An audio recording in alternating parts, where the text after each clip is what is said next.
در احادیث صحیحه اومده از بخاری روایت میکند که بار عمر رضی الله عنه در نزد ابوبکر صدیق سخنی را گفت که صدیق خرج کرد، با خشم غضب گپ عمر را رد کرد و حضرت عمر ملول شد،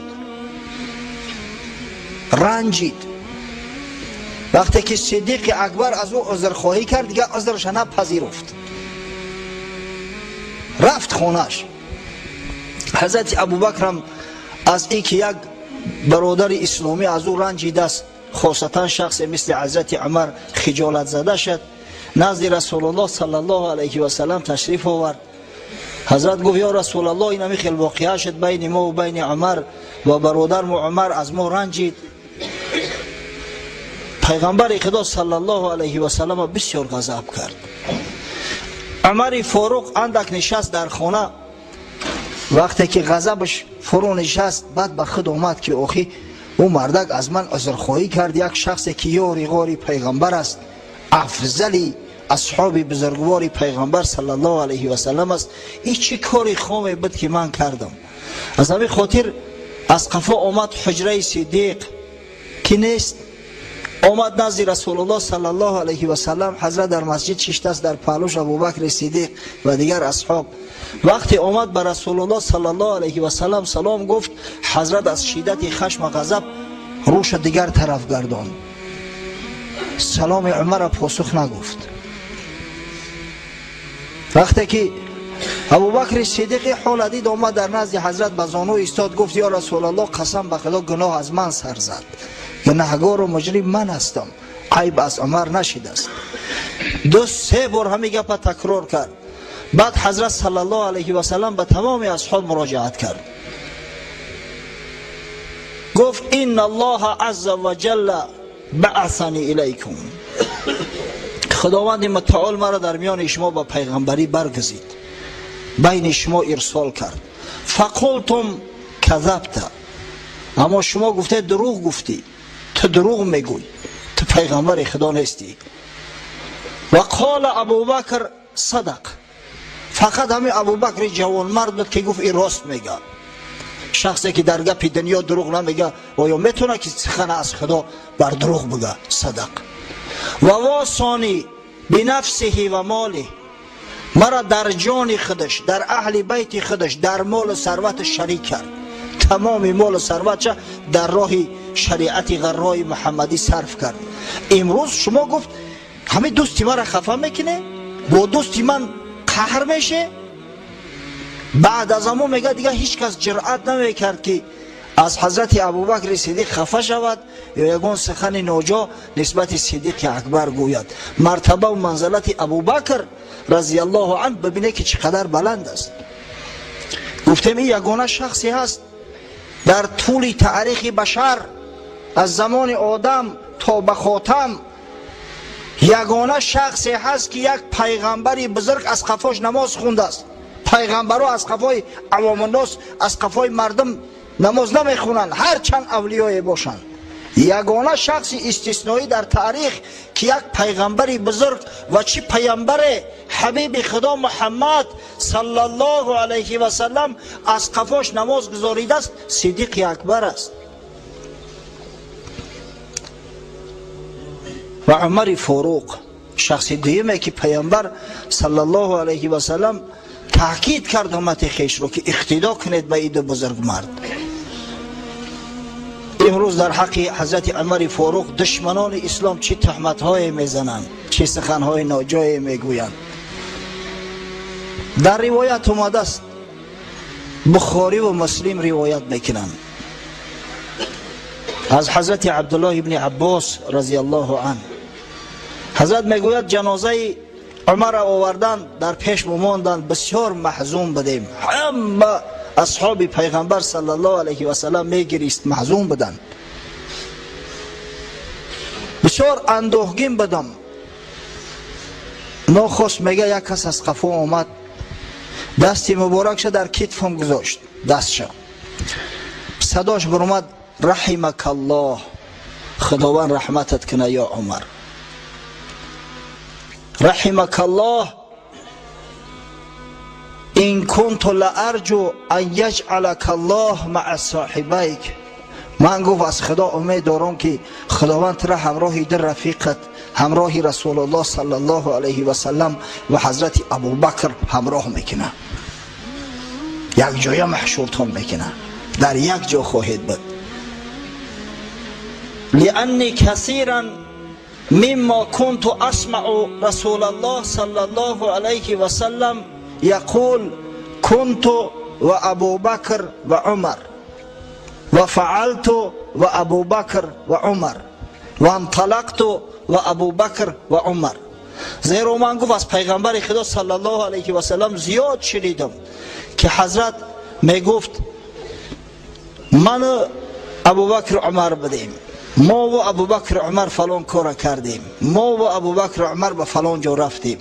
یعنی همیشه ابو بکر و عمر رسول الله صلی الله علیه و سلم همراه خیش ذکر میکرد.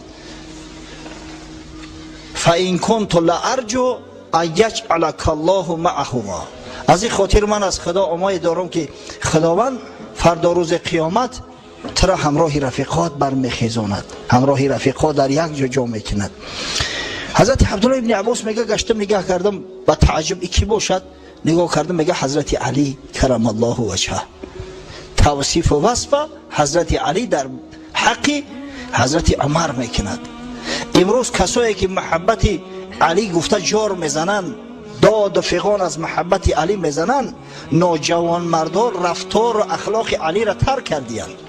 نعوذ بالله ابو بکر صدیق عمر فاروق حکم به کفر میکنن. فراموش میکنن که کسی یک مسلمان عادی را چی برسه به این بزرگ مردای مثل ابو بکر صدیق حضرت عمر حکم به کفر کرد، خودش کافر میشه. پس او کسایی که حکم میکنن خودشو کافر هستند نزد خدا و نزد رسول الله صلی الله علیه و سلم و نزد جماعه مسلمانان و یقین بدونن. حضرت شیخ عطار یک نظم دارد در منطقه طیر: ای کلاف از عقل از لب میزنی، پس چرا دم در تعصب میزنی؟ ای شخصی که تو دعوا میکنی که ما با عقلیم، با دانشیم، ما فیلسوفیم، پس چرا با تعصب گپ میزنی؟ رو در گور. در خلافت میل نیست ای بخبر، میل کی آید زی ابوبکر و عمر؟ آیا خلافت اسلامی جای چرزبازی، جای میل است؟ آیا در حق بزرگای مثل حضرت ابوبکر صدیق و عمر فاروق تصور کرده میشه که اینا چرز کرده باشن، میل کرده باشن؟ میل اگر بودی بر این دو مقتدا، هر ده کردندی پسر رو پیشوا.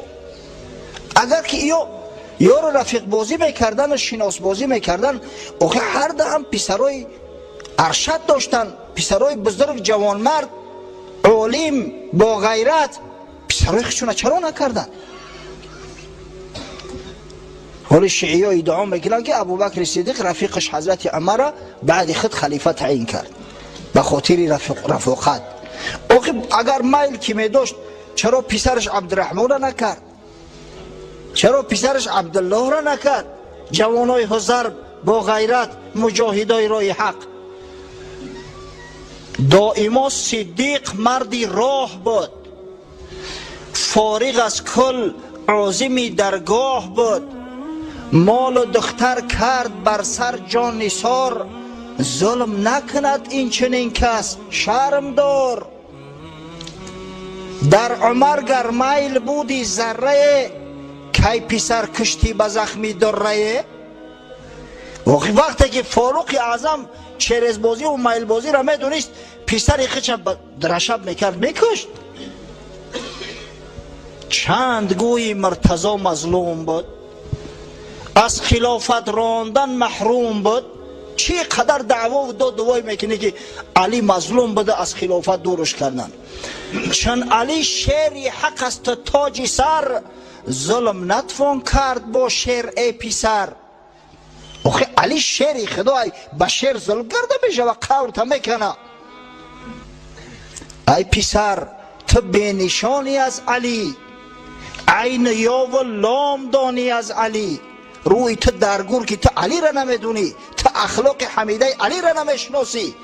ای علی بود که بالای ماتمی حضرت عمر دا آمد گفت امید دارم که خداوند تر خطی دو دوستت، خطی حضرت رسول الله صلی الله علیه و سلم و یار غارش ابو بکر صدیق حشر میکنه، زیرا همیشه همراه شو بدی در این دنیا.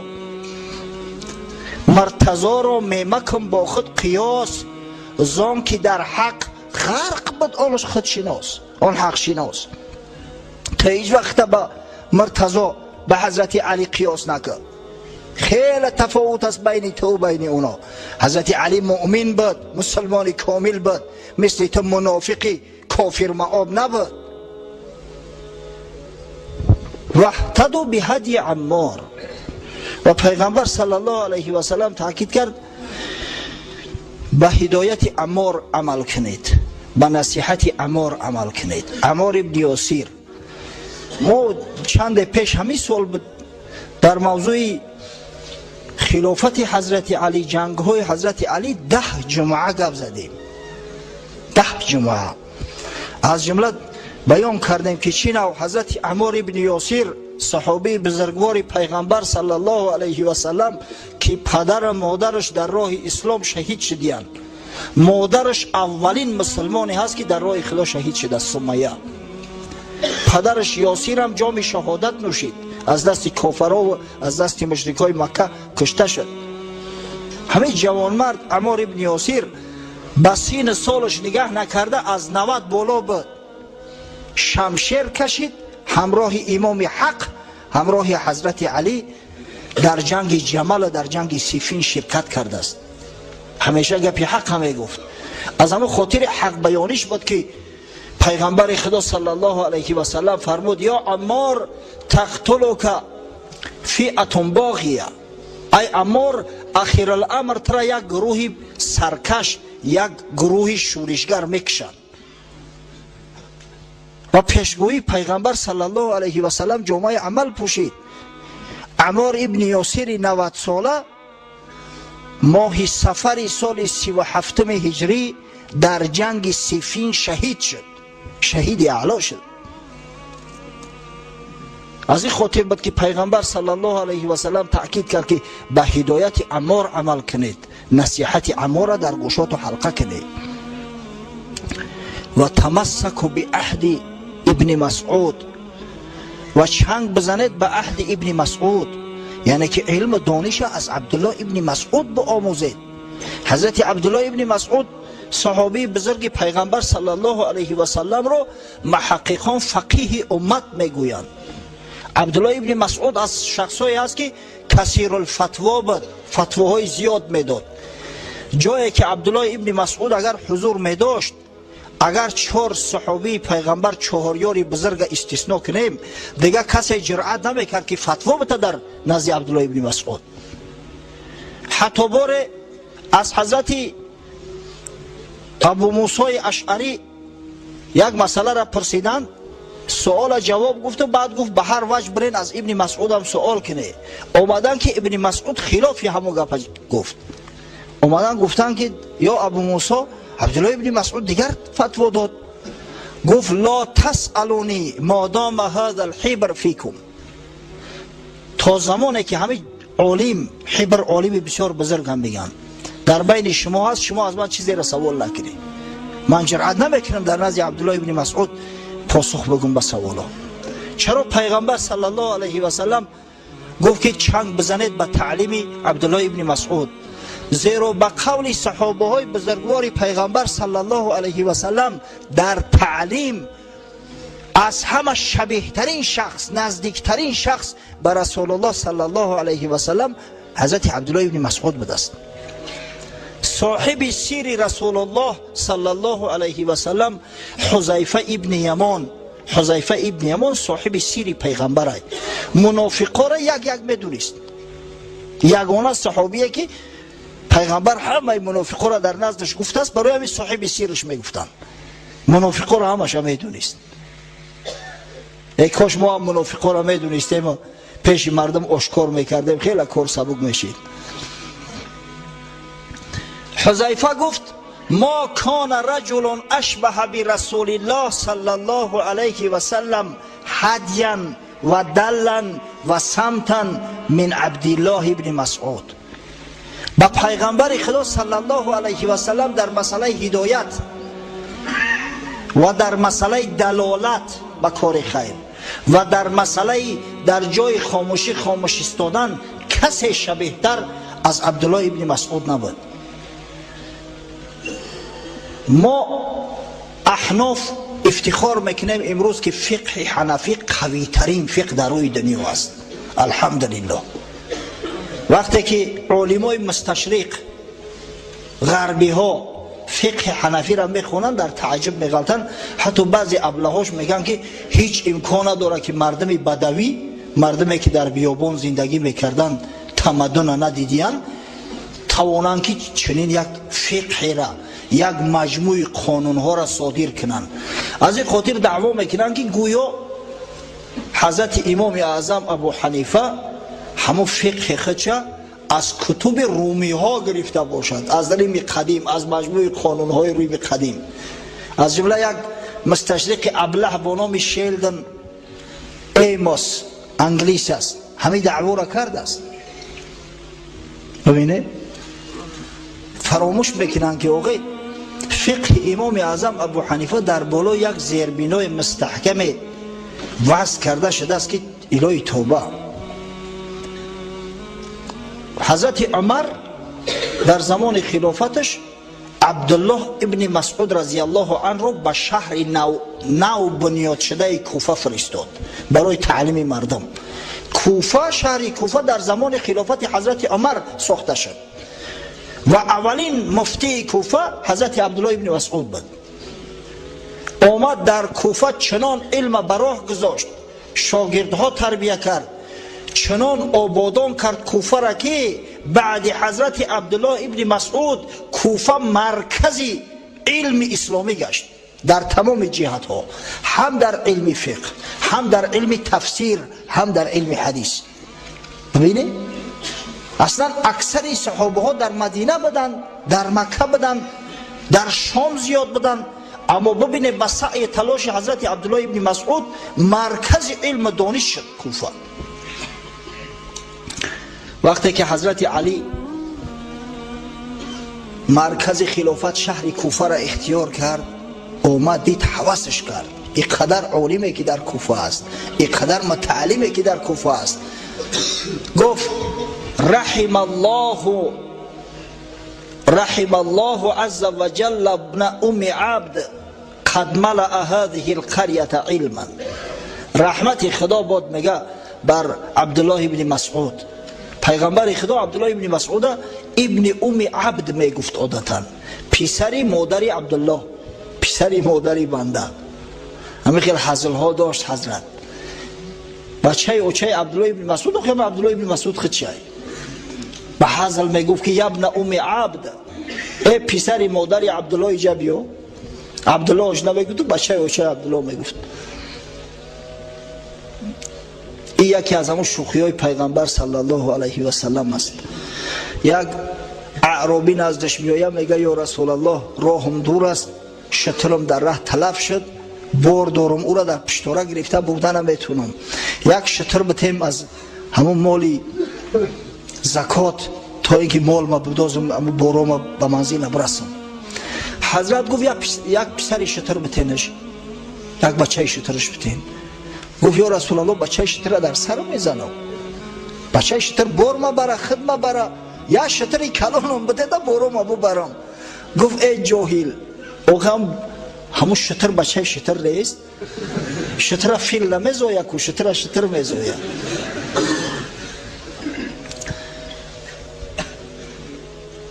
حضرت عبدالله ابن مسعود 74 شاگرد خاصه تیار کرده است. تصور کنید 74 شاگرد که همه در آینده مفتی و قاضی و علمای علوم اسلامی بودن. حتی امام زاهد کوثری، عالم بسیار بزرگ و شهیر حنفی که در عصر 20 زندگی میکرد، امام زاهد کوثری در مقدمه نسب رویه آورده است، میگه 4000 شخص در کوفه از محضر حضرت عبدالله ابن مسعود علم آموختیان. ببینید از این خاطر پیغمبر گفت که چنگ با تعلیم ابن مسعود بزنه، علم از ابن مسعود بگیره. حضرت علی باره به افتخار گفت که اصحاب ابن مسعود سروج هذه الامه، اصحاب ابن مسعود، شاگردان ابن مسعود چراغ‌های این امت هستند. شاگرداش کی بودن؟ استادان امام اعظم ابو حنیفه که علم عبدالله ابن مسعود گرفتن، از جمله علقمه و اسود، از اونا ابراهیم نخعی گرفت، از او استاد امام اعظم ابو حنیفه حماد ابن ابی سلیمان و بعدا امام اعظم ابو حنیفه همون علم‌هایی را که از استادا و بزرگا گرفته بود تدوین کرده، مدون ساخت و یک فقه عالم شمولی را گرفت وضع نمود در روی عالم. پس حدیث پیامبر صلی الله علیه و سلم که اقتدا بعد جوان مردی بعد من، بعد صدیق، بعد فاروق، بعد من به صدیق فاروق کنید و به هدایت عمار ابن یاسر عمل نماید و علم دانش از محضر حضرت عبدالله ابن مسعود بگیرید و بین همه جمعه عمل پوشید. متاسفانه امروز در میان مردم مسلمان تاجیک ما که الحمدلله و المنه حنفی مذهب هستیم، پدر جد اجداد ما هم اهل سنت و الجماعه و احناف بودن، بعضی شیعه‌گراها پیدا شدیان. بسیار بسیار احتیاط کنه جوانای عزیز و نصیحت کنه. همین طایفه مردم اگر دیده نصیحت کنه که گمراه نشوند، گمراه نشوند که این بدبختی بسیار بزرگ است که تاجیک شیعی گردد. با از چی شیعیایی؟ از همون شیعیایی که نعوذ بالله نسبت اصحاب بزرگوار پیغمبر صلی الله علیه و سلم بدگویی میکنن، قبح گویی میکنن. لعنت خدا بر کسی بود که صحابه های پیغمبر طعنه و ملامت میزند، لعنت میگوید. انشالله اونا به لعنت خدا گرفتار هم هستند. زیرا پیغمبر صلی الله علیه و سلم میفرماید لا تسبوا اصحابی، لا تسبوا اصحابی. دو بار تکرار کرد. حدیث امام بخاری است.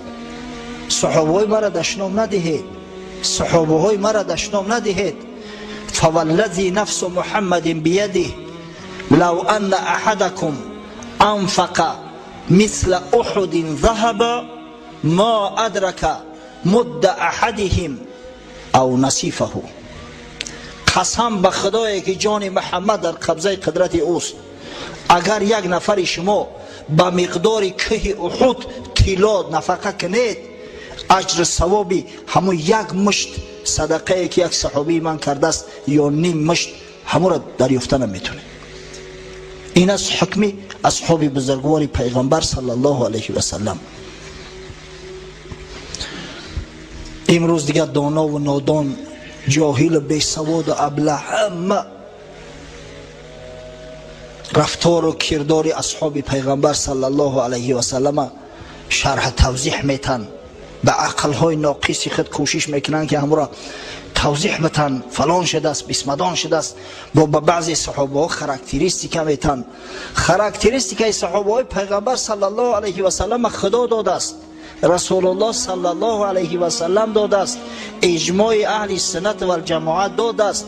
دیگه احتیاج به خاراکتریستیک ما و شما ندارن. اونا پشتونا در سر تو بگیری. سعید عالم بخواست از کردگار، گفت کار امتم بر من گذار. تا نیابد اطلاع هیچ کس، بر گناه امت من یک نفس. پیغمبر خدا صلی الله علیه و سلم بار طرف خدا التجا کرد، گفت یا الله بزرگ، همه کار امت اختیارش در دست من بگذار حساب شم. برای که فردا روز قیامت وقت محاسبه میشوند گناهاشو آشکار شود، در پیش دیگر ملت ها اینو شرمنده میشوند. من خودم پنهان بدارم گناه امت ما محبا را البته در نظر دارم. حق تعالی گفت ای صدری کبار، گر ببینی آن گناهی بیشمار، تو نداری تاب آن حیران شوی. شرم داری و از میان پنهان شوی. حضرت خداوندی گفت یا محمد صلی الله علیه و سلم، اگر تو او گناهای او کسایی را که دعوای امتی تو میکنن اگر ببینی خجالت میکشی، از رنجشو بیزار میشی.